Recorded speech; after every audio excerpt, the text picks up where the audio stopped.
Oi, pessoal.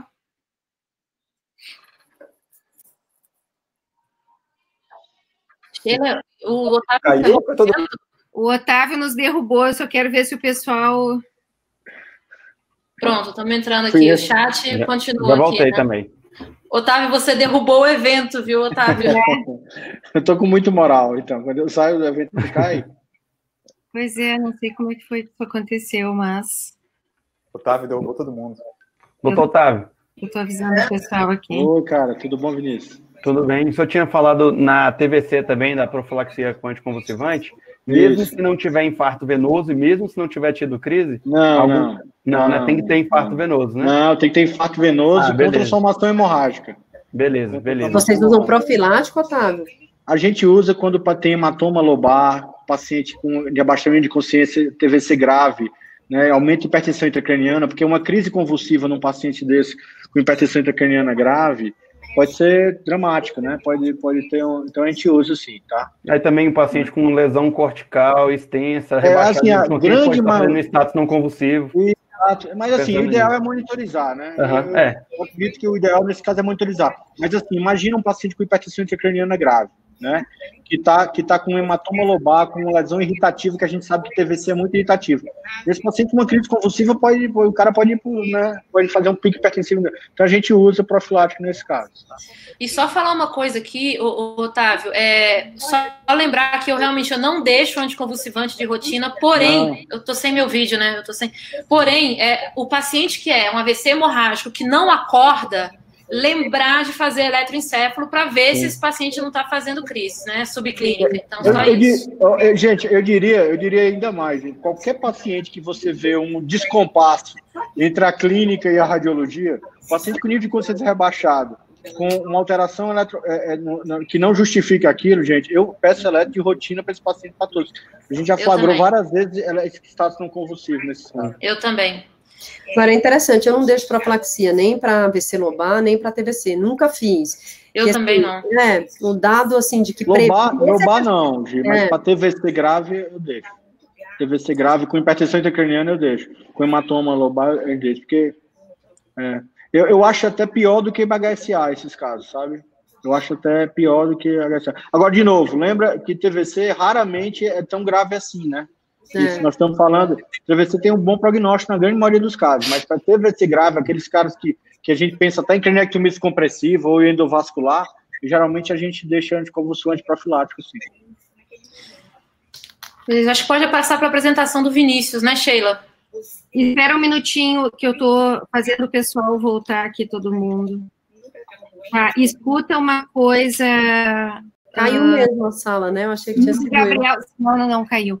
E o Gabriel, e o teu caso, tu acha que é parecido com esse da Letícia? Então, a gente ficou 9 meses. Gabriel? Você está me ouvindo?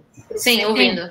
Tá, eu acho que alguns pacientes, por exemplo, nesse paciente, eu não consigo dizer exatamente qual o mecanismo que ele sangrou. E eu acho bem interessante essas imagens que o pessoal de Nova York mostrou de microhemorragias em pacientes com Covid. Na verdade, eu acho que a gente não sabe. A minha hipótese para esse paciente, Gabriel, tem uma imagem dele de uma estenose muito importante na cerebral média esquerda, bem onde saem as lentículas estriadas ali, sabe? Então, eu presumi que foi alguma coisa ali que deve ter feito o sangramento dele, que é um sangramento hipertensivo, né? Na hora que eu olhei, eu falei, esse paciente é hipertenso. Mas revisando a história, não era. Então...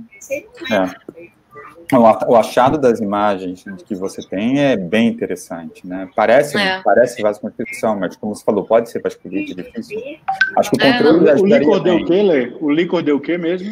O líquor dele, ele fez um hemoventrículo, Otávio. Então tinha, assim, proteína muito aumentada lá no início, e aí foi caindo a proteína à medida que também foi lavando o hemoventrículo, né? Não tinha celularidade aumentada. Não, celularidade nem... Não, e aí a gente colheu o PCR no líquor também, tá? O PCR no líquor para o Covid deu negativo, mas assim, era muito tardio. Foi coletado depois de 15, 20 dias, né, do primeiro do quadro. Doutor, eu achei um diferencial aí, foi ter lançado mão do Doppler, que foi quem levantou a suspeita inicial, porque você viu alterações do fluxo, que aí indicou a arteriografia. Então, acho que o Doppler foi interessante aí. O Doppler é um exame que muita gente não pede aqui em Brasília ainda. A gente não tem uma cultura tão forte de Doppler que nem vocês têm em São Paulo, né? Não sei como é que é e Porto Alegre, né, Sheila? Não sei como é que o Gabriel tem experiência com Doppler. Aqui em Brasília a gente está tentando criar essa cultura ainda. A partir do momento que Não, a gente não usa para tudo, né? Não usa para tudo. Até no Minas usa mais do que no Clínicas, mas quando a Letícia estava aqui, que fazia Doppler em todos os pacientes, até chegava na porta, ela estava fazendo Doppler. É isso. E ela não rompeu nenhum cabo aí, né, Cheirinha? Não. Essa história a gente pode fazer um global só de casos e causos, entendeu? Casos anedóticos da neurologia vascular brasileira. Exato, é isso. Sheila, já tem 85. Podemos começar? Podemos começar. Até só o comentário do pessoal ainda, que não tem... tem gente que não tem...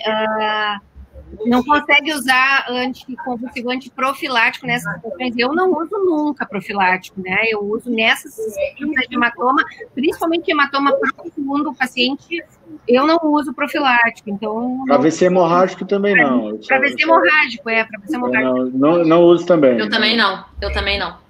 Tá. Vamos ver então o caso do Vinícius. Vamos ver, Vinícius. Vou abrir aqui agora. Sheila, deixa só eu apresentar o Vinícius. O Vinícius está no 3º ano de neurologia lá do Hospital de Base, aqui de Brasília. Ele tem vocação em neurologia vascular, então, assim, vai ser um dos pupilos aí que eu estou tentando trazer para o nosso lado, tá? Que bom, maravilha.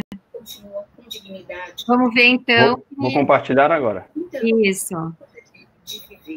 E é isso que a gente passa com os AVCs, principalmente as seus familiares. Não desista, né?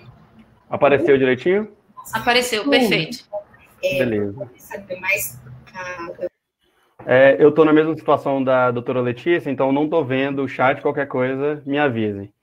Então, como já fui apresentado, fico muito feliz pela apresentação que a doutora Letícia fez de mim. É um grande espelho, uma grande referência para mim, assim como todos vocês. Então, eu agradeço muito a oportunidade de estar podendo participar desse evento, que foi uma mão na roda para a gente aqui durante a pandemia, e a gente viu que é uma coisa que deu certo e que tem tudo para a gente continuar compartilhando conhecimento futuramente. Então, vamos dar continuidade ao evento. Eu vou apresentar o quadro clínico de uma paciente de 26 anos, feminina, admitida em um hospital secundário com história de cefaleia holocraniana, mais queda do estado geral e inapetência há 8 dias. Sintomas vagos inicialmente, mas posteriormente ela evoluiu com sonolência, fraqueza no dimídio esquerdo e alteração de fala nos últimos 4 dias. Desde o início dos sintomas até essa evolução um pouco, com sintomas um pouco mais importantes, ela chegou aí buscar avaliação médica em serviço de urgência, e nessa unidade e em outras, ela teve um total de 3 passagens, e mesmo com uma aparente queixa ali de um déficit focal, estava mais sonolenta, passou como um distúrbio funcional em 3 ocasiões, tá? Associado a esse quadro, a ausência não tinha nenhum sintoma gripal, febre, ou nenhum outro sintoma sistêmico. De antecedente, ela tem um filho, tá? Usava o anticoncepcional injetável trimestral. Aqui um dado interessante, que esse anticoncepcional foi iniciado há pouco tempo, tá? Ela não tinha comorbidades conhecidas, nem antecedente psiquiátrico, não tinha alergia, e não usava nenhuma medicação além do anticoncepcional injetável. Valorizaram mais o quadro clínico dela depois que ela apresentou um quadro de uma crise epilética descrita como tônico-clônica bilateral, no dia de admissão nesse serviço secundário, na 4ª vez que ela procurou o serviço de saúde. E conforme ela evoluiu com essa crise, solicitaram avaliação da neurologia, e aí ela foi transferida para o serviço de referência, que é o hospital onde a gente atua. Pela nossa avaliação, né, na neurologia, além dessa história que eu já detalhei anteriormente, a paciente estava sonolenta e não obedecia a comandos, pupilas normais, motricidade ocular aparentemente preservada, tinha uma face simétrica, mas foi confirmado o déficit focal pelo exame físico neurológico, ela tinha uma hemiparesia incompleta, desproporcionada de predomínio braquial, ela palpava face, uma força grau 1 no braço, né, no membro superior esquerdo, e grau 3 no membro inferior esquerdo. E um achado sensitivo também, uma hipoestesia tátil, também de mediada à esquerda. E tinha uma rigidez de nuca moderada. Conforme a nossa avaliação, tomamos a seguinte conduta. Então, a gente achou uma paciente com alteração do nível de consciência, um déficit neurológico focal confirmado pelo exame físico, além do sinal meníngeo, em uma paciente jovem previamente rígida, a gente lançou mão da tomografia de crânio como o primeiro exame. Aí eu vou passar o videozinho aqui, vou passar devagar, passar a primeira vez, depois eu vou controlando para ela ir mais devagar.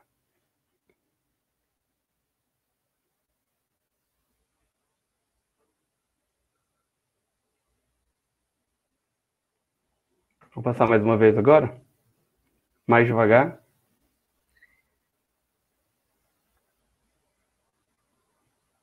Hemiparesia esquerda, né, Vinícius? Isso, hemiparesia esquerda.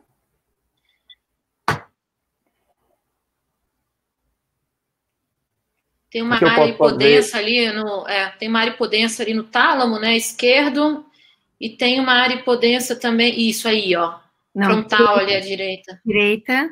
Isso, frontal à direita, e pode dar uma olhadinha no tálamo à esquerda também, Sheila, que também tem uma alteração ali. Aí. Pronto. É mesmo, com certeza. E vou botar um pouquinho mais alto aqui de novo para a gente ver a parte mais cortical. Jovem parece ter edema, né? Não tem suco nenhum. Isso. Isso é hiperdensidade dos seios, entendeu? Aí. Pronto, vamos lá. Vamos para as hipóteses. Eu ia fazer agora... Eu ia chamar a atenção para esses principais sinais que a gente encontrou nessa tomografia simples. Né, chama atenção a hiperdensidade espontânea dos seios, né, tanto o seio reto como o seio transverso à esquerda, certo? Essa hipodensidade na região do tálamo esquerdo e essa hipodensidade mais cortical aqui, parietal alta. Tem um sinal da corda aí. Isso, com o sinal da corda.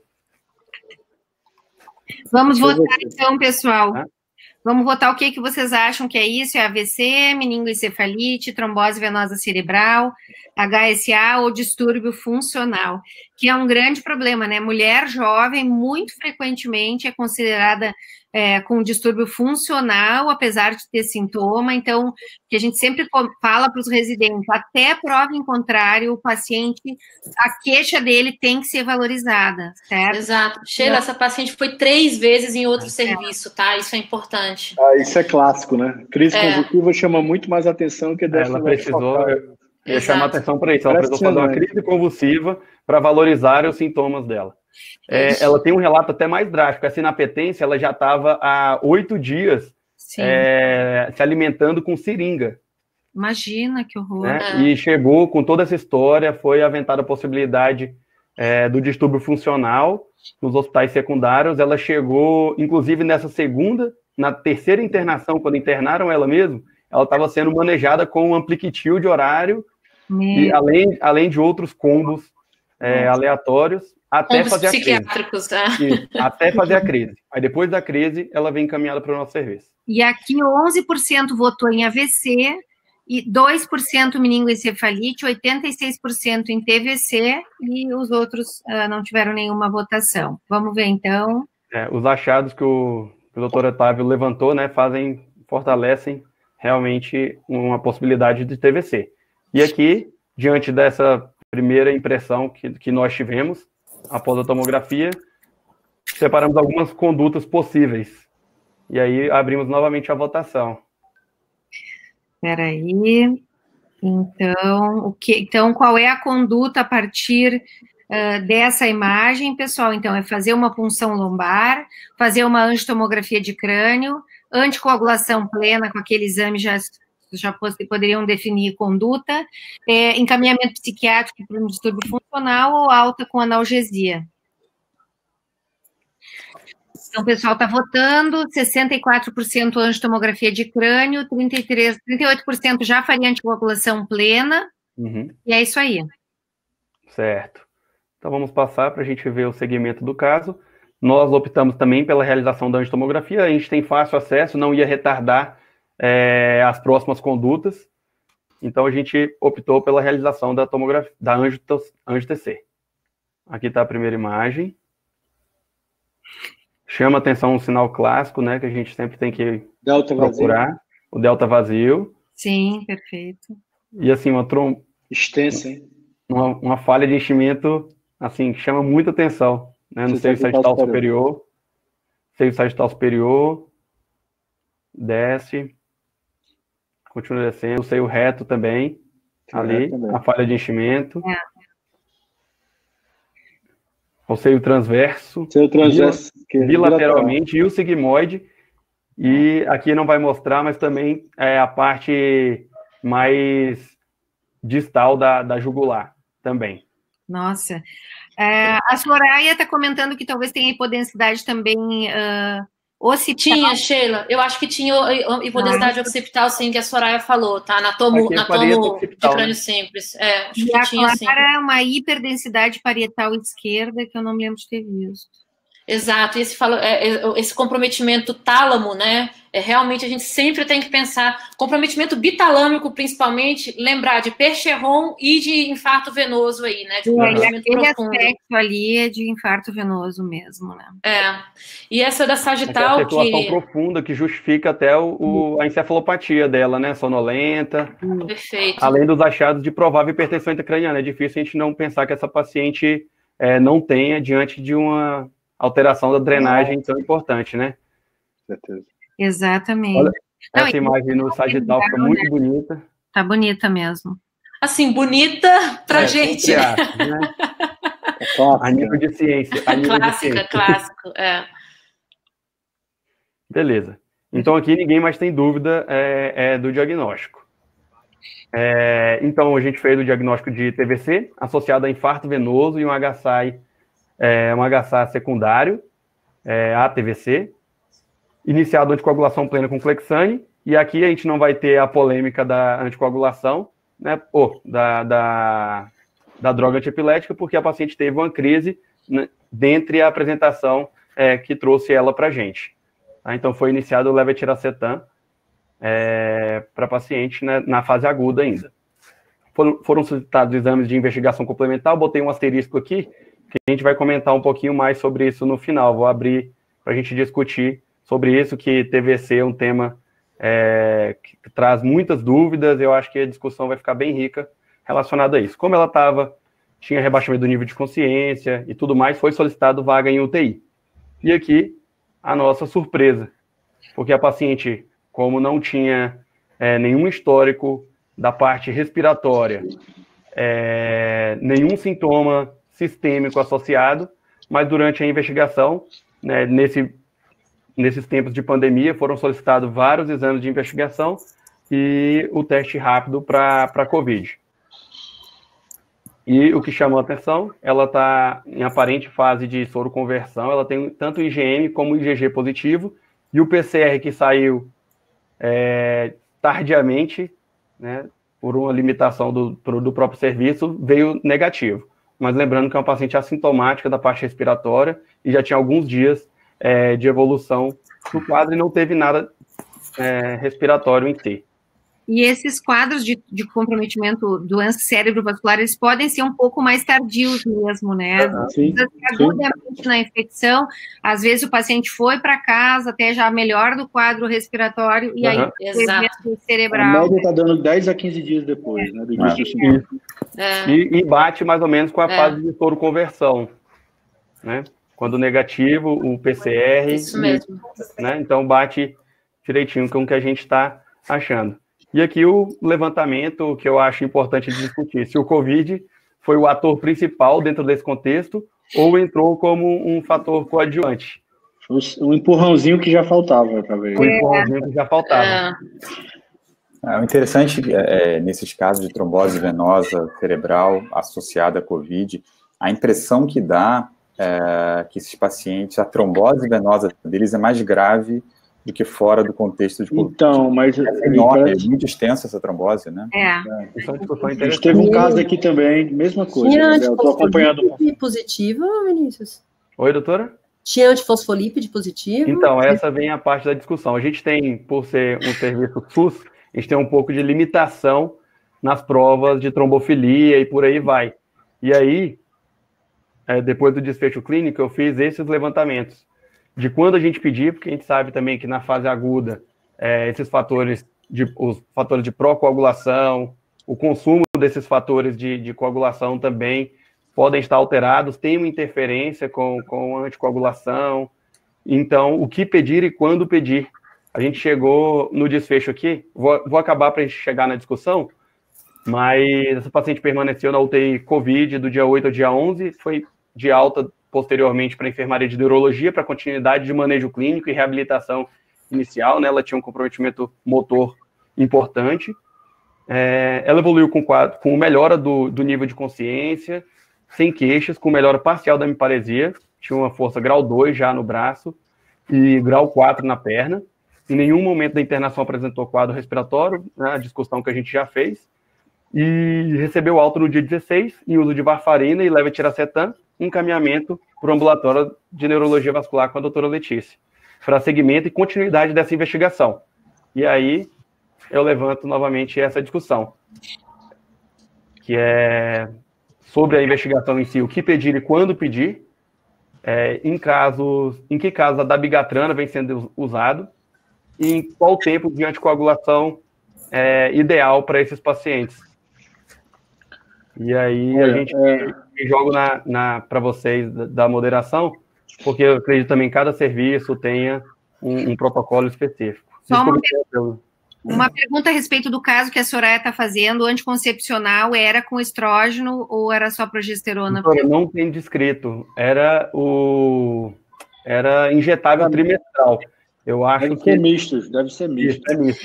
Ela não soube especificar quais eram os componentes do princípio ativo, mas ela descreveu como trimestral, injetável trimestral, tá? Eu acredito que seja misto, tanto progesterona como estrógeno. Nesse caso Vinícius, assim, acho que é uma das únicas coisas que a gente tem que pedir a antifosfolípide exatamente pela tua segunda pergunta, porque é o único caso em que eu acho que não dá que não usa da dabigatrana, né? Exatamente, Gi. Exatamente. Boa. Se for SAF, você vai ter que usar Marevan. Isso. Se for SAF, é Marevan. Se for, porque eu acho que esse é o principal. Eu tive um caso igualzinho a esse, Gi, que parecido, um menino jovem também, 22 anos, teve uma trombose e teve um quadro de hipertensão intracraniana também, refratária depois, e a investigação para a SAF veio negativa, só o COVID positivo, e a gente está conduzindo com dabigatrana por enquanto, mas a minha dúvida foi justamente essa, porque se tiver marcador de SAF, a gente vai ter que tomar mesmo. Eu concordo, assim, o paciente que você tiver suspeita de SAF, eu tenderia a não usar dabigatrana. No serviço público é fácil, né? Porque não tem, então a gente acaba... É mais fácil. Mas eu tive uma trombose venosa agora, dei alta anteontem, de uma paciente cefaleia, COVID, IgM para COVID uma semana antes, dedímero de 4.000 na entrada, eu dei uma semana, porque se você olhar o estudo da dabigatrana, o RESPECT-TVC, ele não usou na fase aguda, né? Então, não dá para dar no primeiro, segundo dia. Então, ela 5 dias internada, como vocês fizeram. E depois dei alta com dabigatrana. Veio antifosfolípide negativo e dei alta com dabiga. COVID, velho? COVID, então, ela tinha um IgM para COVID, PCR negativo na entrada, mas ela tinha um IgM de COVID feito no Fleury, então bem confiável, de uma semana anterior. Sem sintoma. Fez porque alguém em casa teve um quadro gripal. Pode falar, Sheila, e uma coisa que eu não sei se a gente abre agora, mas que eu sei que a gente vai ter aulas de trombose venosa cerebral, que sempre é polêmico, junto com dissecção, a gente está querendo saber sempre, mas quanto tempo deixa a anticoagulação, baseado em alguns fatores. Se o paciente já tem algum fator causal ou não, por exemplo, anticoncepcional, o homem ou a paciente mulher sem fator, né? Se vocês deixam mais tempo, a Hemato aqui de Brasília, lá do Hospital de Base, eles tendem se você deixar com eles, é anticoagulação perene para todo mundo, né? Então, assim, é o tempo da anticoagulação. Tem um trial que está em andamento, que é o SCOA, não é? É o SCOA-CVT, que está analisando 6, 9, 12 meses de anticoagulação. Mas não sei como é que é a rotina de vocês. Eu tenho a tendência de deixar 6 meses Eu também. Aí depois a gente reavalia tudo. E eu tenho que até agradecer o pessoal do SARA aqui de Brasília, porque é eles que ajudam a gente a fazer essa avaliação, porque no SUS a gente não consegue fazer um FANG aqui em Brasília.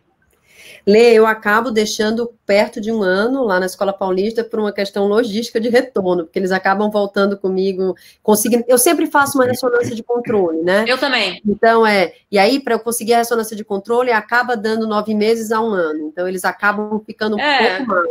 Agora, o meu também por isso. No serviço privado, eu deixo 6 meses também. É por aí também. É bom que as limitações só mudam de endereço, né, gente? A gente deixa no mínimo 6 meses. A Soraya, que é nossa expert em AVC jovem, em doença venosa também, estava colocando que, em termos gerais, sugere-se investigar a trombofilia apenas na ausência de fator não precipitante, história forte pessoal familiar de trombose, visto que o diagnóstico de trombofilia pode levar a uma saia justa, anticoagulação perene ou não, mas eu acho que com TVC, o paciente sem um fator que justifique, né, eu acho que vale a pena, porque realmente muda se o tratamento é para a vida toda ou não. E se o paciente tem um fator que justifique a trombose venosa cerebral, uma trombofilia, eu acho que a vida toda. Mas o problema, Sheila, o problema é que essa questão que a Soraya levanta é, por exemplo, um homem com trombose venosa cerebral sem uso de hormônio, testosterona, nada disso. Um homem, um rígido usa... Então, quer dizer, o que os hematologistas atestam é que você tem alguma coisa que você não consegue medir, mas que esse paciente teria uma trombofilia. Então, para eles, anticoagulação nesse cenário é perene. Tá? Eu também não. A gente tem que lembrar o seguinte, gente, acho que é só a limitação, né, que é importante é o seguinte, primeiro, a gente tem que lembrar que trombofilia hereditária tem que ser hereditária, né, então, assim, a primeira coisa é fazer um heredograma, porque tem que ter uma história familiar forte de trombose venosa em sítio não provocada, né, então a gente precisa caracterizar esse quadro de hereditariedade. Hoje em dia, os hematologistas estão valorizando muito mais a história familiar do que o exame negativo, né? Porque os exames que a gente faz para investigar a trombofilia não conseguem abarcar todas as trombofilias que já se sabe que existem. Então, e além disso, às vezes você tem um exame que é positivo, mas ele não convence muito, porque o paciente não tem história familiar nenhuma e tal. Então, eu acho que o racional por trás disso é isso. É primeiro investigar a hereditariedade, a circunstância em que a trombose aconteceu, tudo isso vai fortalecer a tua hipótese de uma trombofilia hereditária, né? E a segunda coisa importante é o sítio de trombose. A trombose do sistema nervoso central é um sítio nobre, né? Bastante nobre. Então, quando ela é não provocada no indivíduo que não tem fator de risco nenhum, o cara abriu o quadro, então, nesse caso, você tem que suspeitar de uma trombofilia de novo, né? Uma trombofilia que não era hereditária, mas era de novo, e ela fez uma trombose num sítio nobre, não provocada. Então, a tendência deles é ser agressivo também nesses casos, né? Mas se você olhar as nossas diretrizes, né, Otávio, assim, a gente fala assim, a gente anticoagula por 6 meses, se a gente não encontra nada, a gente suspende. Exato. Eles pensam bem diferente, depende da... O meu marido é pneumologista e hoje em dia TEP não provocado é anticoagulação perene para o resto da vida. Qual é a diferença, né? Porque o cara trombosou a cabeça, que é algo mais nobre do que pulmão, comparar o pulmão com a cabeça. E o pessoa que teve um TEP hoje ganha anticoagulação perene, né? Aqui tem um comentário do Vinícius, uma pergunta, se na fase aguda, se a gente tem alteração da coagulação, se a gente usa esse resultado para fazer, definir o prognóstico e a profilaxia, não, na verdade, a maioria a gente repete, né, depois exceto os antifosfolípidos, né, Sheila? Então, são coisas que não são influenciadas pela trombose, são os anticorpos. Os anticorpos você pode... Isso não. As provas hereditárias também. Você não pode dosar, são as dosagens de fator, né? Mas as provas hereditárias e SAF não são influenciados pelo evento. Influencia a proteína C, proteína S, mas as provas, os anticorpos... A Maria Brandi está fazendo um comentário que no Conceição a gente... Isso que o Otávio... Ela está comentando que se faz... Eu tô com inveja da colega do Conceição, que tem tudo. Muitas a gente faz tudo. Isso que o Otávio falou é muito importante. Isso que o Otávio falou é muito importante também. Quer dizer, o paciente homem, o paciente tem fator de... Lembrar de pedir tomo de tórax, pedir tomo de abdômen. Eu peço até colonoscopia, tá? Dependendo do caso, para investigar a paranel mesmo. Não, eu tô falando pelo contexto acesso ao SUS que é mais difícil, Otávio, aliás, tudo, né? E tem vários comentários, a Clara falou, a Giana falou, e a Soraya tinha comentado também, esses anticoncepcionais trimestrais, eles têm muito mais progesterona, que não é o nosso problema. O estrógeno, então assim, esse caso que o Vinícius apresentou, eu acho que está indo muito mais na linha de um Covid, e até lembrando do saudoso Rodrigo Rodrigues, é um caso bem parecido, né? Agora, diferentemente do Rodrigo Rodrigues, só passa o último slide, o Vinícius. Aqui, então, a foto da paciente fazendo marketing pro hospital, a foto autorizada, e querendo ou não, ela venceu o Covid também, saiu em reabilitação funcional, já com dieta oral, ainda mantendo um comprometimento da força do braço, importante, do braço esquerdo, mas deambulando, sem apoio, e vai seguir com a gente no ambulatório. Pessoal, perguntas a respeito agora aqui do PCR para Covid nos hospitais, como é que está isso, né? Então, assim, o clínicas a gente está conseguindo fazer para todos os AVCs, a gente está fazendo PCR para Covid. Como é que estão os hospitais de vocês? Isso não é em todos os lugares, né?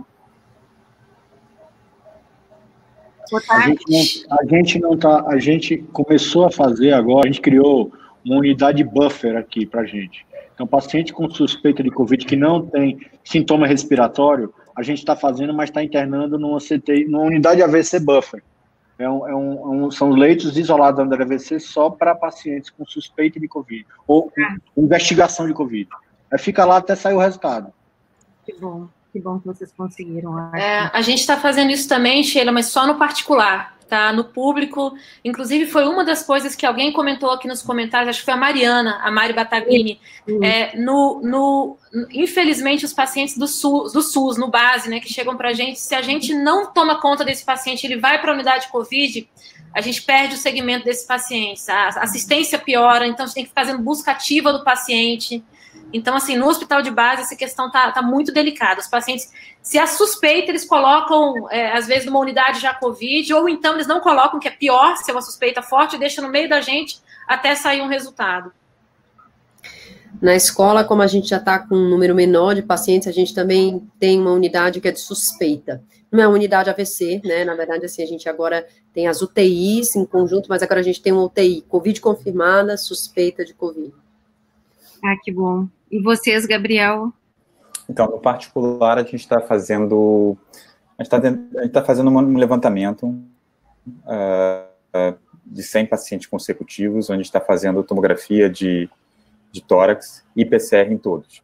A minha impressão, assim, preliminar, a gente não terminou ainda, está com 50 pacientes incluídos, que o percentual de pacientes com Covid, nesse momento, dentre os AVCs, está baixo agora. Eu acho que talvez lá em abril, maio, o percentual de pacientes com AVC que tinha Covid deve ter sido bem superior do que está agora.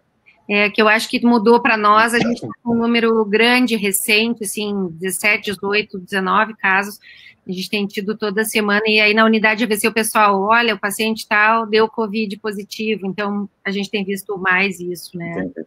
Acho que tem a ver com o momento da epidemia em cada local, né? Claro, com certeza. Excelente, pessoal. Acho que os casos foram super ilustrativos, né? Eu acho que foi bom trazer para discutir isso. Vários pontos a gente vai poder discutir em sessões específicas. Eu só quero mostrar para vocês o que a gente vai ter agora. Lembrando, semana que vem a gente está quase lançando a campanha do Dia Mundial do AVC. Então, na próxima terça, às 7 da manhã, é café da manhã com a World Stroke Organization, onde vai se falar de uma campanha mundial de prevenção primária lançada pela World Stroke Organization, né, na tentativa, então, da gente atuar em atenção primária e modificação de estilo de vida desde cedo para evitar um primeiro evento. Então, a gente vai estar lançando isso às 7 da manhã e eu vou falar um pouquinho sobre o lançamento da campanha do Dia Mundial. Dia 13 de setembro, controvérsias em doença carotídea, o Daniel Abud já confirmou, amanhã provavelmente já confirma quem é que vai falar. Dia 10 de setembro, uma surpresa sobre trombose venosa cerebral, não vou dizer ainda quem é que vai falar. E no dia 17 de setembro, dissecção carotídea vertebral com o Dr. Louis Kaplan, que felizmente aceitou, né, de Harvard, para nos falar sobre essa polêmica que toda semana vocês querem saber, então vamos deixar ele tirar as dúvidas de vocês. E na outra semana, a gente quer convidar vocês, então, para acompanhar o pessoal da Neuroradiologia Intervencionista, que vai ter um simpósio maravilhoso, um evento maravilhoso na semana de 21 a 26 de setembro. Então, a gente vai falar mais para vocês quando estiver mais perto, para lembrar que essa semana toda a gente vai estar, então, com eles. Pessoal, acho que era isso. Conseguimos acabar antes das 21, né? 5 minutos antes. Pessoal, a programação acho que vai ser maravilhosa. Se preparem para a semana que vem. Semana que vem vai ser controvérsias em doença carotídea, que não é pouca coisa. Então, aguardamos vocês. E até lá. Obrigada, pessoal. Tchau, galera. Até mais. Tchau. Obrigado. Obrigada. Tchau, tchau, gente. Boa noite.